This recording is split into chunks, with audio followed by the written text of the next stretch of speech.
Thank you for watching East County SELPA's new Special Education Director video series. This series is part of a larger project funded by the California Department of Education under the IEP Technical Support and Assistance Grant.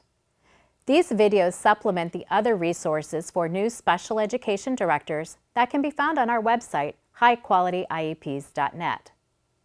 New special education directors come to this position with varied experiences. Some have been within the field of special education for many years, and some are brand new to special education.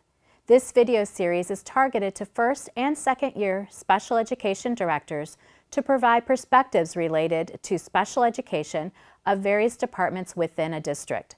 The goal is to cultivate a deeper understanding of the special education director as they lead their department and collaborate with other district departments.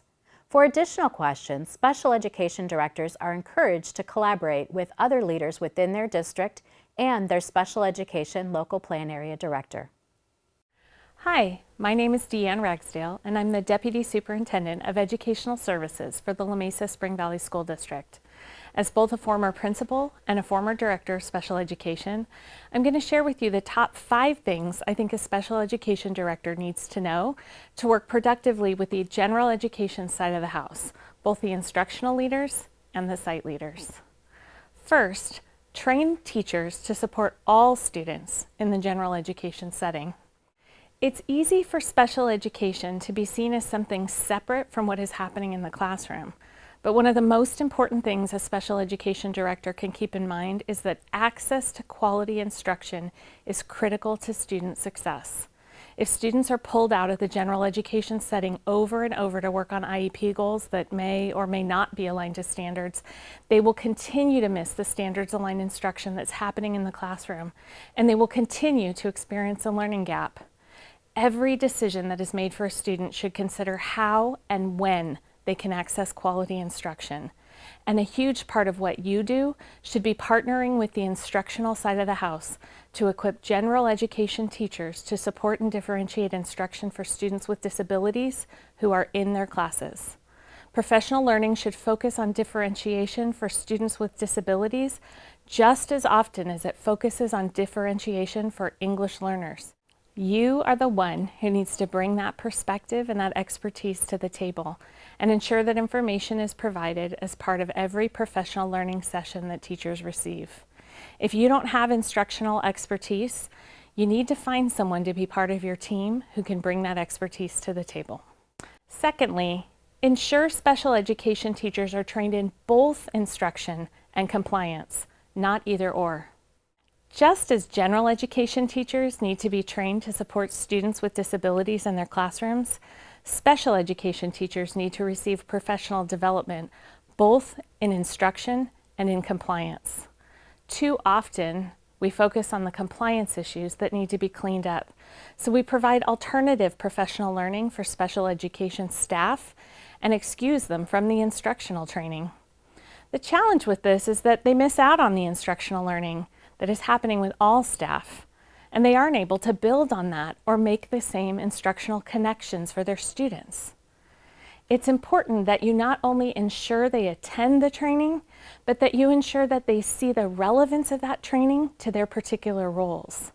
Again, you should be partnering with the instructional side of the house to make sure that the lens for supporting students with disabilities is a consideration in all professional learning. Third, look at every situation from multiple perspectives. Special education administrators have a tendency to default to the legal bottom line. We worry about what's going to get us sued. So when a principal calls us with a problem, we usually provide the legal answer or the next best defensible step in the IEP process. And don't get me wrong, that's important, but it's also important to stop, listen, and consider the principal's perspective for a moment. The job of a principal is a hard one, especially these days. It's really important to take a moment and walk in their shoes, not just when they're reaching out for support, but also if you're implementing a new initiative or requiring a new compliance monitoring process because of some new CDE rule. With every decision you make, You need to stop and consider the perspectives of all of the people that the decision will impact. I would recommend that if you've never been a site principal, you find one you can reach out to as a thought partner. Looking at every situation from multiple perspectives will ensure you're providing timely support that truly meets the needs of everyone involved, most importantly, the student. Fourth, create a team approach, working together to address a need rather than the site versus the district. If the culture in the district that you are working in is school versus district, then one of your most important jobs is going to be to break that culture.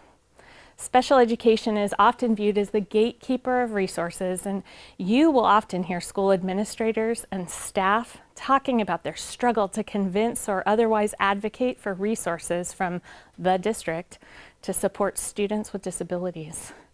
More often than not, this happens when a site is struggling to meet the needs of a student and is wanting to consider a change of placement or additional support staff allocations. As we all know, district-level leaders have to be conscientious of both resources and processes. But how you walk through that with your sites matters. The more complicated and bureaucratic you make that process, the more division you will create between the district and the sites.